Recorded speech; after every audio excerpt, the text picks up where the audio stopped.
Bonjour chers abonnés, et bienvenue sur Mystérieuses Affaires Criminelles. Avant qu'on ne plonge dans cette histoire, prenez une seconde pour liker, commenter et vous abonner à la chaîne. Vous le savez, chaque clic nous aide à faire vivre ces récits. Et celui d'aujourd'hui vaut largement le détour. Parce que ce soir, on va parler d'un choix. Pas d'un crime, pas encore. D'un choix, tout simple, mais qui peut tout faire basculer. Le genre de choix que beaucoup font sans trop y réfléchir. Celui d'aimer en secret, de vivre une relation cachée, sans l'assumer, sans prévenir les proches, juste pour éviter les jugements, pour garder le contrôle. Mais ce silence, croyez-moi, parfois il peut se transformer en piège. Et cette histoire en est la preuve. Elle, c'était une femme brillante, respectée, une professeure de chimie dans une université, sérieuse, posée, admirée même. Elle avait tout, l'intelligence, la stabilité, le respect de ses pairs, tout. Mais un jour, elle a croisé un regard, celui d'un homme qui lui a plu. Elle a voulu y croire.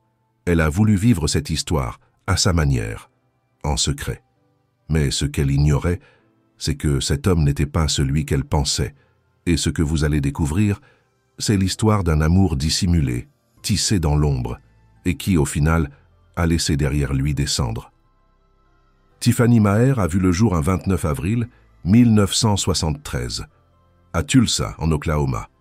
Elle est née dans ce genre de famille où l'intelligence n'est pas un hasard, mais presque une tradition. Son père, professeur d'université. Sa mère, femme au foyer, mais diplômée de Harvard, s'il vous plaît. Oui, Harvard. Alors forcément, les attentes étaient là, hautes, très hautes. Tiffany, c'était la fille unique sur laquelle on fonde des rêves, des projets, une destinée. Et il faut dire que tout s'alignait. Son QI dépassait la moyenne, et chez elle, on ne laissait pas le potentiel dormir. Non, on l'a entourée, guidée, portée. Elle a grandi dans un foyer serein, aimant, où l'éducation était presque sacrée. Et les résultats n'ont pas tardé. Dès l'école, Tiffany a brillé. Une élève modèle, sérieuse, ambitieuse. Elle a décroché son diplôme de lycée avec les honneurs, puis elle a intégré l'université, comme ses parents l'espéraient. Mais derrière ce parcours sans faute, il y avait aussi une personnalité. Tiffany était studieuse, oui, discrète parfois, mais pas timide pour autant. Quand elle voulait parler, elle le faisait, et toujours avec justesse. Il suffisait de gratter un peu la surface pour découvrir qui elle était vraiment. Tiffany, c'était cette femme qu'on ne remarque pas forcément tout de suite, mais qu'on n'oublie jamais quand on la connaît. Une répartie fine, un humour piquant, une élégance naturelle. Pas de celle qu'on affiche, non, de celle qui transpire dans chaque geste, chaque mot. Et surtout, une intelligence brillante, tranchante, qui captait tout, sans jamais en faire trop. Les histoires de cœur, ce n'était pas son moteur. Tiffany avait choisi un autre chemin. Celui de la rigueur, du savoir, de la réussite. L'amour, elle le gardait pour plus tard, quand elle aurait le temps, quand ça vaudrait vraiment le coup. Mais le temps, justement, commençait à filer. À l'époque des faits, Tiffany approchait doucement, mais sûrement, de la quarantaine. Une femme accomplie, brillante, cultivée, mais toujours seule, célibataire. Elle vivait dans un petit appartement à Tahlequah, une ville tranquille de l'Oklahoma. Trop tranquille peut-être. Et malgré toutes ses qualités, et Dieu sait qu'elle en avait, Tiffany peinait à trouver l'amour, le vrai, celui qui bouleverse, qui donne le vertige. Elle disait que ça ne lui pesait pas. Mais parfois, dans ses silences, dans ses regards un peu perdus, on sentait bien que quelque chose manquait. Heureusement, elle n'était pas totalement seule. Ses amis un jour ont eu cette idée un peu moqueuse, mais pleine de tendresse. 2 chats, 2 compagnons à 4 pattes pour celle qui, selon eux, finirait mariée avec sa carrière. Et le pire, c'est que ça a marché. Tiffany les adorait, elle les chérissait, leur parlait comme à des enfants. Des confidents sur pattes, toujours là, toujours fidèles.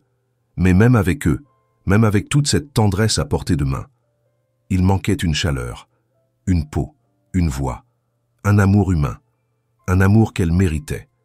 À ce moment-là de sa vie, Tiffany avait tout d'une femme épanouie. Elle était maîtresse de conférences en chimie à la Northeastern State University. Une référence dans son domaine, une figure familière et appréciée des couloirs de la fac. Mais ce n'est pas seulement pour ses compétences qu'on se souvenait d'elle. Tiffany, c'était cette prof à part, celle qui ne se contentait pas d'enseigner. Elle captivait. Ses cours étaient clairs, vivants, passionnants, et surtout ponctués d'un humour bien à elle. Elle glissait des blagues entre deux équations, faisait rire en plein milieu d'un raisonnement complexe, et ça marchait. Ses étudiants l'adoraient. Pour eux, suivre ses cours, c'était presque un moment de détente, tout en apprenant. Le rêve, non? Et ça ne s'arrêtait pas là. Dans les couloirs, dans la salle des profs, au supermarché du coin. Tiffany respirait la chaleur humaine, toujours un mot gentil, toujours le sourire, toujours partante pour créer du lien. Une femme solaire, sans jamais forcer. En dehors de l'université, elle avait ses petits plaisirs, le crochet, un passe-temps qu'elle pratiquait avec patience, et le karaoké. Ah, le karaoké. Ses amis disaient qu'elle chantait faux, mais qu'elle chantait fort. Et surtout, qu'elle chantait avec le cœur. Tiffany, c'était ça, une boule d'énergie calme, une contradiction charmante. Pendant longtemps, cette vie lui avait suffi. Elle s'était consacrée à l'enseignement, corps et âme. Elle avait bâti sa réputation, gagné le respect de ses collègues et ne montrait aucune amertume. Pas de mari, pas d'enfant.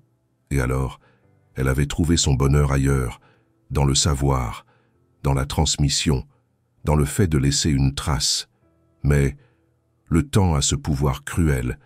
Il érode les certitudes. Il fait remonter des envies enfouies, des manques qu'on croyait domptés. Et chez Tiffany, quelque chose a bougé. Elle est devenue plus sensible, plus à l'écoute de ses émotions. Et doucement, presque en silence, un vide s'était creusé.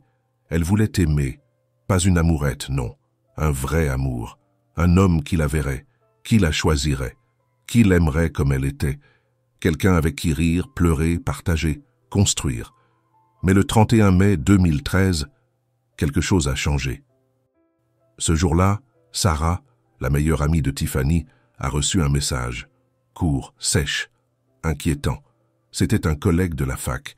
Il disait que Tiffany ne s'était pas présentée à son cours, et là, pour Sarah, tout s'est figé, parce que ça, c'était impossible.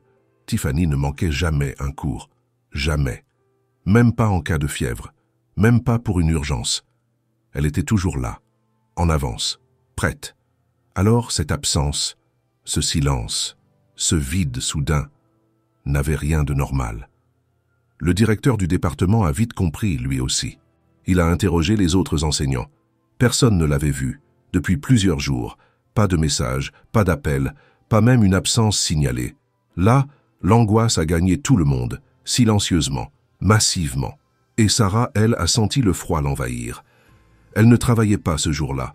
Alors, sans réfléchir, elle a pris sa voiture. Elle n'allait pas rester là à attendre. Elle devait voir, de ses propres yeux. Elle devait savoir. Elle a appelé, encore, encore, encore. Les sonneries résonnaient dans le vide. Les messages, sans réponse. Elle s'est accrochée à cette idée. Ce n'est rien. Elle est juste occupée, juste fatiguée.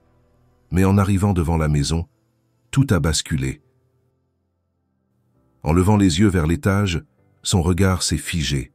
Une vitre, une tache sombre. Au deuxième étage, noire, épaisse, comme une coulée de suie.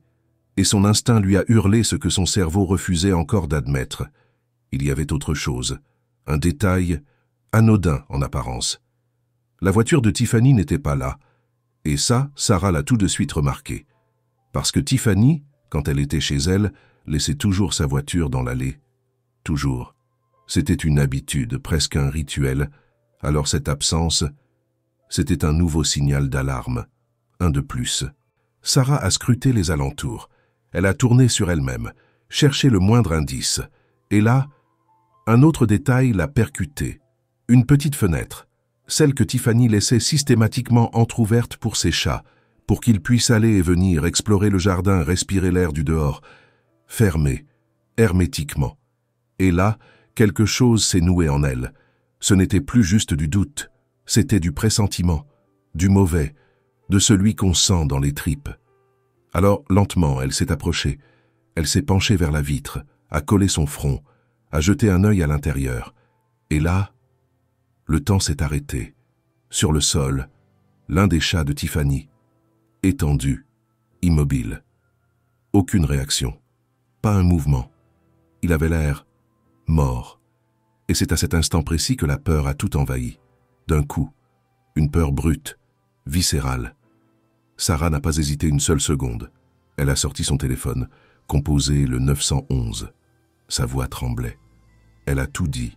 La fenêtre, la voiture, le chat, cette suie étrange sur la vitre du haut, ce silence qui suintait l'horreur. Elle a demandé une intervention immédiate, et heureusement, ils ne l'ont pas fait attendre. Les policiers sont arrivés rapidement. Ils ont tenté d'entrer, mais n'ont même pas eu à forcer. La porte principale était grande ouverte, et à l'intérieur, le cauchemar. Plusieurs départs de feu, ici, là, comme s'ils avaient été déclenchés un peu partout dans la maison. Certains n'avaient pas pris, d'autres avaient juste noirci les murs, mais dans certaines pièces, les flammes avaient laissé leur marque, leur odeur, leur silence. Et puis, il y a eu la chambre. C'est là qu'ils l'ont vue. Tiffany, étendue, sur son lit, sans vie. La scène était insoutenable. Le corps de Tiffany avait été atrocement mutilé, ses poignets ligotés, ses chevilles aussi, comme si on avait voulu l'immobiliser entièrement, l'annuler. Et puis, ses jambes. Elles avaient été gravement brûlées, sans doute parce qu'elles étaient proches de l'un des foyers d'incendie. La peau noircie, rongée par la chaleur. Une vision cauchemardesque. Sur sa tête, une taie d'oreiller, enfoncée. Une image qui, dès les premières secondes, a fait surgir l'évidence. Elle avait été étouffée. Son corps, recouvert d'une couverture. Un geste étrange, presque contradictoire, comme si quelqu'un avait voulu cacher ce qu'il venait de faire, ou apaiser une culpabilité de dernière minute. Mais un détail, justement, a arrêté net les enquêteurs. Tiffany ne portait presque aucune autre blessure, pas de marque de lutte, aucune trace de griffure, de défense, d'agitation. Ses bras, ses mains, intacts. Et ça, c'était profondément troublant. Parce que Tiffany, on la connaissait. Ce n'était pas le genre à se laisser faire sans se battre, pas le genre à se laisser surprendre sans réaction. Alors pourquoi ce calme? Pourquoi ce silence du corps? Deux hypothèses sont vite apparues. Soit elle avait été figée par la peur, soit elle avait été droguée, anesthésiée, neutralisée. Et pendant que les experts examinaient son corps, les agents, eux, inspectaient la maison. Ils ont vite compris que plusieurs foyers d'incendie avaient été déclenchés. Un dans le salon, un autre dans la chambre. En bas, un torchon brûlé avait été glissé sous le canapé. Les flammes étouffaient presque aussitôt. En haut, même tentative. La base du lit avait été incendiée, sans succès. C'était maladroit, mais volontaire. Et puis, une autre chose a commencé à grincer. Des objets manquaient. Beaucoup d'objets. Son téléphone, disparu. Son ordinateur portable, évaporé. La télévision, envolée. Sa console karaoké, son petit trésor des soirées entre amis, envolé aussi. Et sa voiture, introuvable. Là, ça ne faisait plus aucun doute. Ce n'était pas un simple incendie, pas un règlement de compte au hasard, pas une pulsion soudaine. Il y avait un mobile, peut-être le vol, mais quelque chose n'allait pas, quelque chose clochait, profondément. Le corps, sa position, certaines marques suspectes sur les draps, des détails qu'on n'oublie pas quand on est flic depuis longtemps, et cette impression lourde, poisseuse que Tiffany avait peut-être été agressée sexuellement, mais pour le confirmer, il faudrait attendre l'autopsie et les résultats d'analyse plus poussés. Au départ, les enquêteurs ont suivi la piste la plus logique, la plus simple, un cambriolage qui aurait mal tourné, un scénario classique. Un voleur entre, Tiffany surprend l'intrus, panique, confrontation, drame. Ça tenait, en surface. Alors, une alerte a été diffusée dans toute la ville. L'objectif, retrouver un élément clé de l'affaire, la voiture de Tiffany, une Ford Fiesta rouge, modèle 2011, petite, discrète, mais pour l'instant, introuvable. Pendant ce temps-là, la machine policière s'est mise en route, à pleine puissance. La police scientifique a commencé à fouiller chaque recoin de la maison, chaque trace, chaque empreinte, chaque fibre. De leur côté, les détectives ont entamé les premières auditions, les voisins, les amis, les collègues. Mais très vite, un détail est venu tout remettre en question. Aucune trace d'effraction, pas de porte fracturée, pas de vitre brisée, rien. Et là, un frisson a parcouru l'équipe. Parce que ça voulait dire une chose, une seule. Tiffany avait ouvert. Volontairement, sans peur. Elle connaissait la personne. Elle lui faisait confiance. Alors l'enquête a changé de direction. Subtilement, brutalement, ils ont dû resserrer l'étau. Et pour ça, ils se sont tournés vers une personne clé, sa mère, Maria.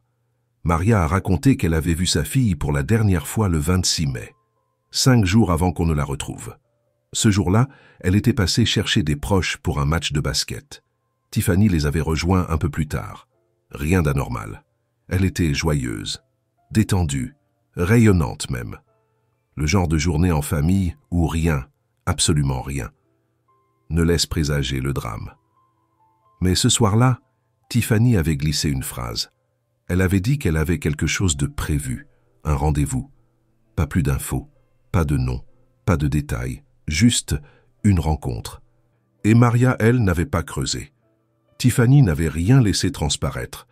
Pas un signe d'inquiétude, pas un mot étrange, pas une menace, pas un message d'alerte. Rien. Tout semblait parfaitement normal. Sa vie suivait son cours. Mais parfois, ce qu'on ne voit pas, c'est justement ce qu'on aurait dû craindre. Et ce sont les résultats de l'autopsie qui ont tout fait basculer.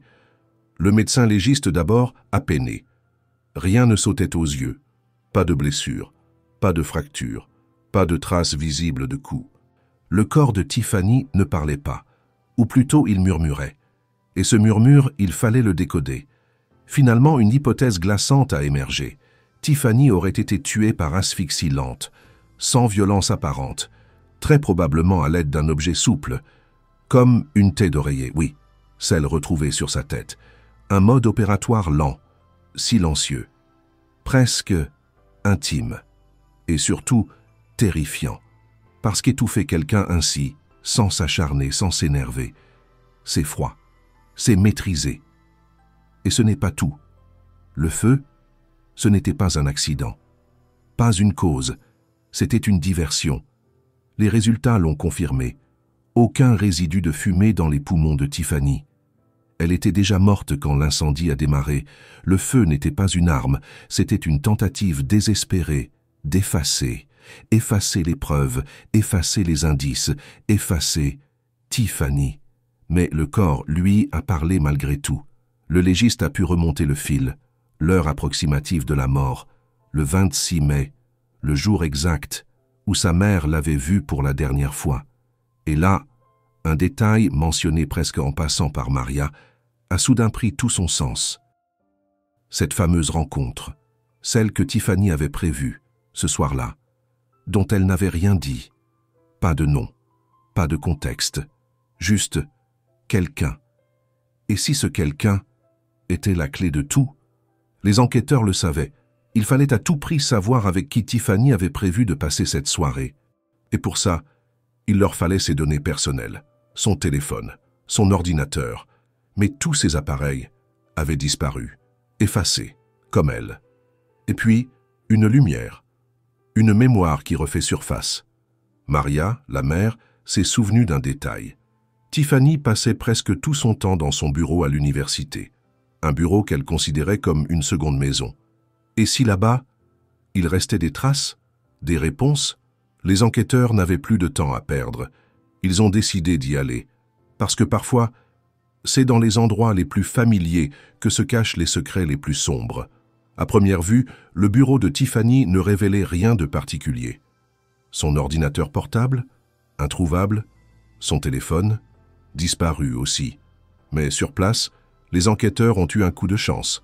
L'ordinateur de travail de Tiffany, celui qu'elle utilisait à l'université, était encore allumé. Resté sous tension comme figé dans le temps. En le fouillant, ils ont découvert qu'elle possédait un compte sur un site de rencontre, un profil actif. Ce détail a été confirmé par sa meilleure amie. Ces derniers temps, Tiffany avait recommencé à parler de relations amoureuses. Malgré ses déceptions passées, elle gardait espoir. Elle voulait encore croire qu'un partenaire l'attendait quelque part. Et pour ça, elle utilisait le site Plenty of Fish, une plateforme canadienne très populaire à l'époque. La police a immédiatement contacté les administrateurs du site, espérant accéder à ses messages, à son historique de conversation, à ses contacts. Mais comme le site était basé au Canada, les démarches se sont révélées longues, complexes. Il fallait rédiger une requête officielle, la faire valider, naviguer à travers la paperasse internationale. Bref, attendre. Pendant ce temps, un nouveau rebondissement est venu relancer l'enquête.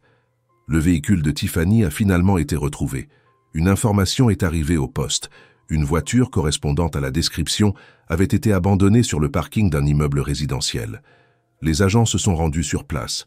Et là, surprise. La voiture était bien là, intacte. Mais ce qui a laissé les enquêteurs perplexes, c'est l'endroit où elle avait été abandonnée. Le parking où vivaient les parents de Tiffany. Et eux, ils n'avaient jamais mentionné ce détail. Cette découverte a paru étrange, troublante même.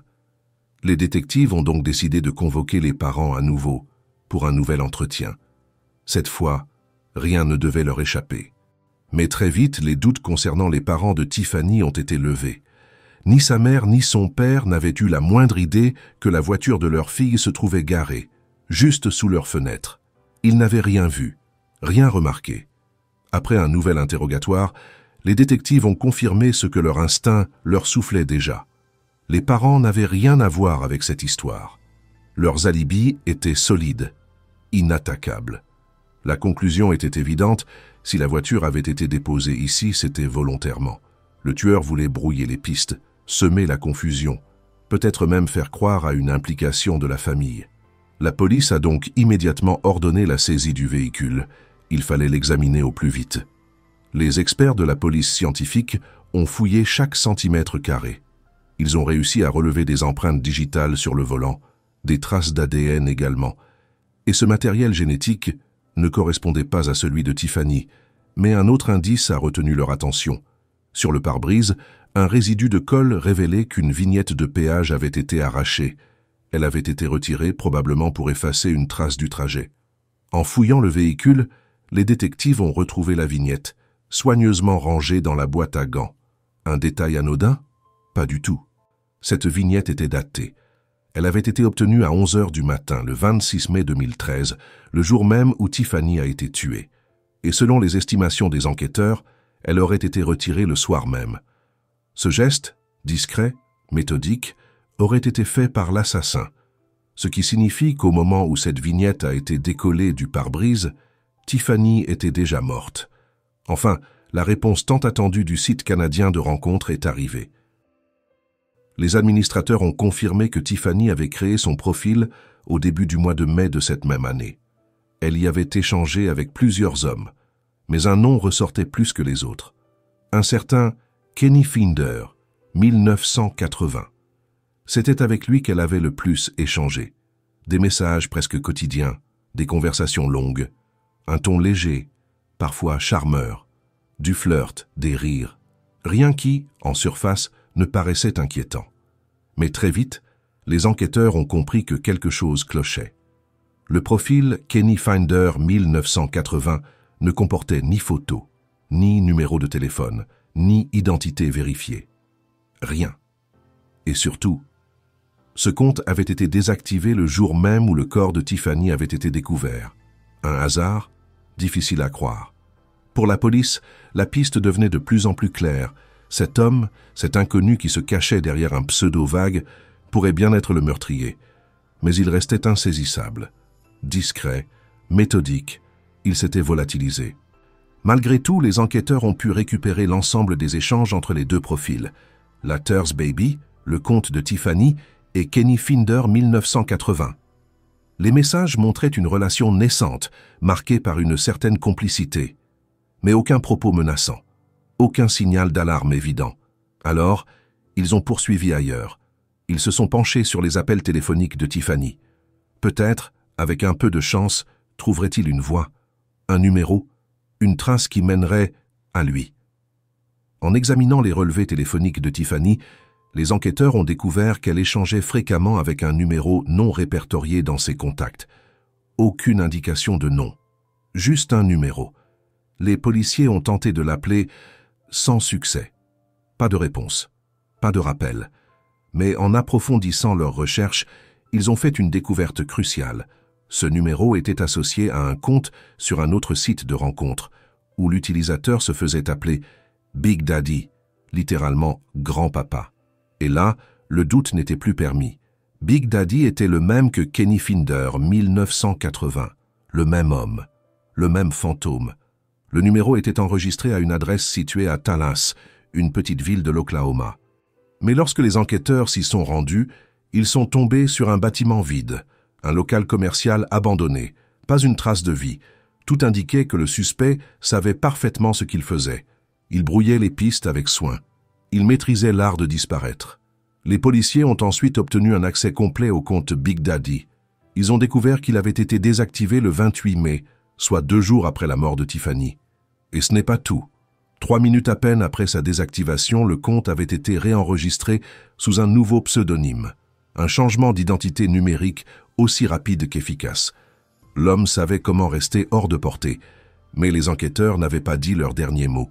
Puisqu'il manquait plusieurs objets dans la maison de la victime, notamment l'ordinateur, le téléphone et d'autres appareils, une hypothèse s'est imposée. Le tueur avait peut-être tenté de les revendre dans un magasin de seconde main ou un lombard.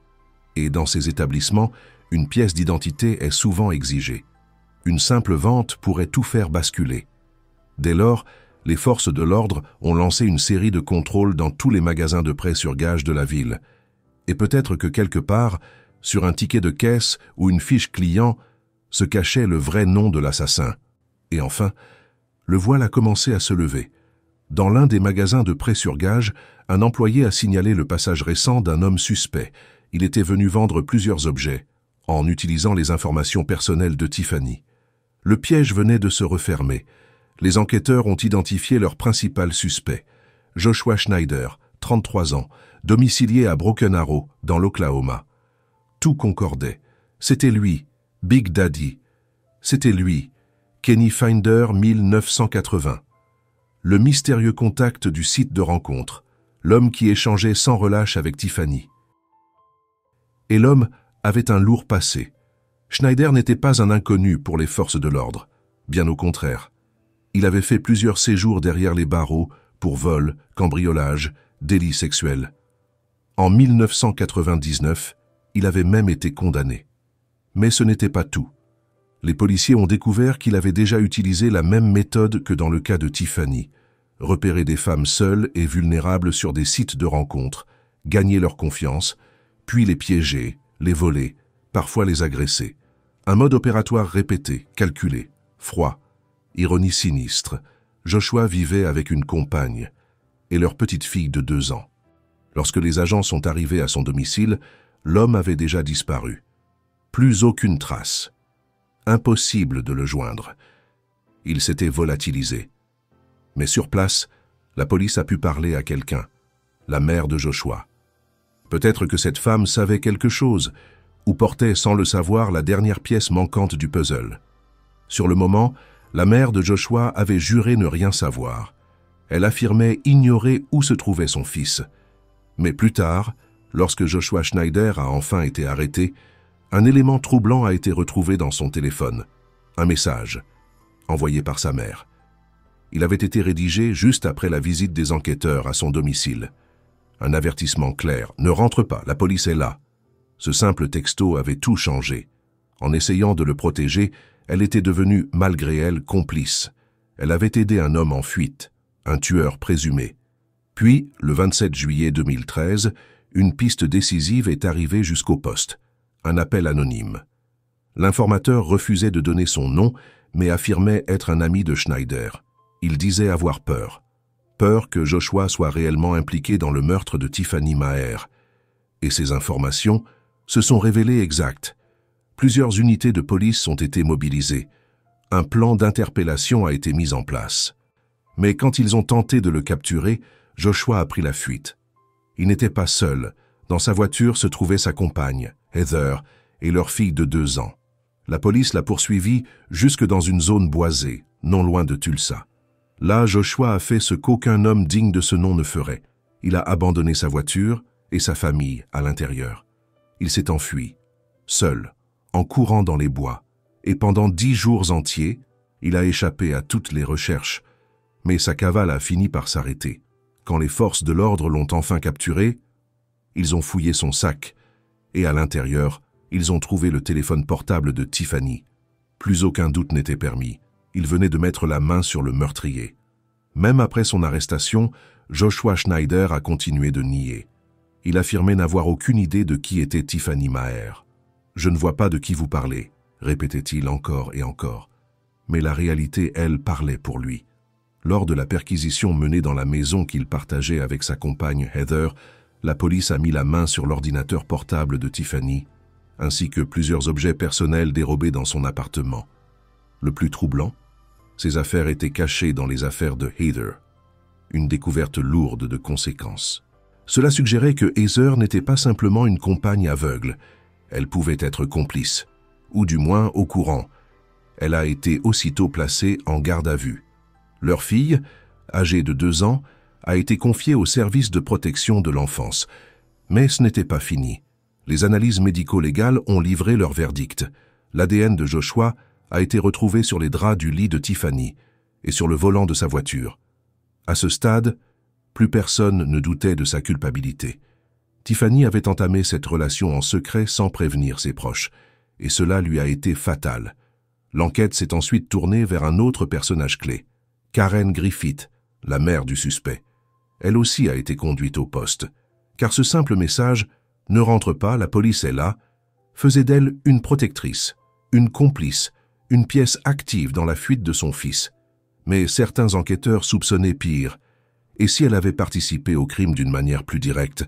Lors de son interrogatoire, Karen a d'abord tenté de jouer l'innocente. Elle disait ne pas comprendre, ne pas savoir, feignait la surprise. Mais à mesure que les preuves s'accumulaient, elle a commencé à perdre pied. Son calme, sa contenance. Elle comprenait qu'elle ne pourrait pas mentir éternellement. Et cette fois, la vérité allait devoir sortir. Finalement, Karen Griffith, la mère du suspect, a fini par céder. Elle a admis avoir prévenu son fils de la présence des enquêteurs. Mais pour le reste, elle niait en bloc. Aucune implication, selon elle. Aucune aide directe. Rien d'autre qu'un message. Mais en juillet 2013, la justice a tranché. Joshua Schneider, 33 ans, a été officiellement inculpé pour meurtre, vol et entrave à l'enquête. La liste des charges était longue, écrasante. Quant à Heather, sa compagne, elle a accepté de coopérer avec les autorités. En échange, toutes les charges contre elle ont été levées. Elle a accepté de témoigner contre Joshua, révélant aux enquêteurs que son compagnon lui avait avoué le meurtre de Tiffany. Pire encore, il avait tenté de fuir avec elle et leur fille, les mettant toutes les deux en danger. Face à l'évidence, face aux preuves, Joshua a fini par parler. Il a expliqué que leur relation virtuelle avait commencé de manière banale. Du flirt, des échanges légers. Puis ils avaient décidé de se rencontrer en vrai, le 26 mai. Ce fameux soir. D'après lui, tout s'était bien passé au début. Ils avaient eu une relation sexuelle, puis ils avaient discuté simplement. Mais tout aurait basculé quand Tiffany avait appris la vérité. Joshua lui aurait avoué qu'il vivait avec une femme et un enfant. Selon lui, Tiffany se serait emportée. Furieuse, elle l'aurait menacé de tout révéler à Heather.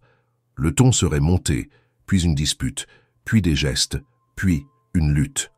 Joshua a raconté qu'en se défendant d'un coup porté par Tiffany, il aurait bloqué ses bras, mais mal évalué sa force. Elle serait alors tombée et aurait perdu connaissance. Et puis, mystérieusement, un feu se serait déclaré. Il ne savait pas comment, ni pourquoi.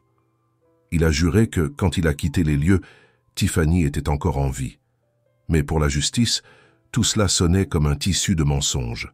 La version de Joshua était fragile, décousue, truffée de zones d'ombre, et surtout, aucune preuve ne corroborait son récit. La procureure l'a dit clairement, tout ce qu'il raconte n'est qu'une tentative pathétique pour minimiser l'horreur de ce qu'il a fait. Joshua Schneider avait manipulé, trompé, tué, puis tenté d'effacer toute trace, et désormais, il allait devoir répondre de ses actes devant la justice.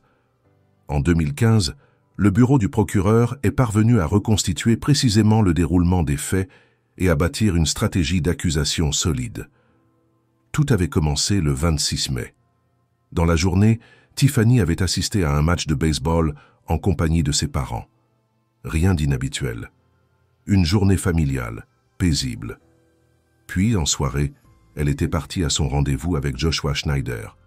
Elle l'avait récupéré en voiture et tous deux s'étaient ensuite rendus chez elle. C'est là que l'horreur avait commencé. Joshua Schneider a été reconnu coupable du meurtre brutal de Tiffany Maher. Selon les conclusions du parquet, il l'a ligotée, agressée, puis étranglée, avant de tenter de faire disparaître les preuves en incendiant la maison. Bien qu'il ait nié l'abus en affirmant que leur relation était consentie, les experts médico-légaux ont confirmé des signes évidents d'agression. Après le meurtre, Schneider a volé des objets, déclenché 2 incendies, l'un dans la chambre pour mutiler le corps, l'autre dans le salon, et a fui en volant la voiture de la victime qu'il a abandonnée près du domicile de ses parents pour semer le doute. Plusieurs objets volés ont été retrouvés dans des magasins de prêt sur gage. Malgré la gravité des faits, la défense a tenté d'atténuer sa responsabilité en évoquant un passé difficile. Un premier crime à 18 ans, une enfance marquée par la violence et une immaturité psychologique. Mais ces arguments n'ont pas convaincu. Schneider ne s'est jamais repenti, affichant une froideur glaciale tout au long du procès. Le verdict a été sans appel. 3 peines de réclusion à perpétuité, sans possibilité de libération conditionnelle, à purger consécutivement. Le ministère public a en outre évoqué une autre affaire non résolue impliquant une femme prénommée Martha, également retrouvée morte après avoir rencontré Joshua en ligne. Un second procès a été autorisé à la suite d'un appel, l'avocat contestant la sévérité de la peine et la compétence des enquêteurs. Il a tenté de réorienter les soupçons vers la compagne de Joshua Heather, mais elle a été blanchie une nouvelle fois. Le nouveau procès a confirmé le jugement initial. Malgré un ultime plaidoyer évoquant l'enfant de 2 ans de Joshua, qui grandirait sans père, la justice est restée inflexible. Joshua Schneider est resté incarcéré au centre correctionnel de Davis, à Holdenville, dans l'Oklahoma. La sentence a été maintenue, sans appel possible. Malgré toute l'horreur, l'histoire de Tiffany Maher n'a pas été oubliée. Après sa mort, le Northeastern State University lui a décerné à titre posthume le prix de l'héritage, une distinction spéciale créée en sa mémoire. Chaque année, ce prix est remis à un enseignant qui a su marquer les esprits par son dévouement, sa passion et son impact dans le domaine de l'éducation. Tiffany, spécialisée dans les sciences de la santé, professeure de chimie, auteur d'articles scientifiques, a laissé une empreinte profonde, une carrière brillante, un engagement sincère, un avenir prometteur, fauché net, mais son nom, lui, continue de briller. C'est ainsi que se termine cette triste affaire. Partagez votre avis en commentaire. Laissez un like si cette histoire vous a touché. Et surtout, n'oubliez pas de vous abonner et d'activer la cloche pour ne rien manquer. Merci pour votre attention.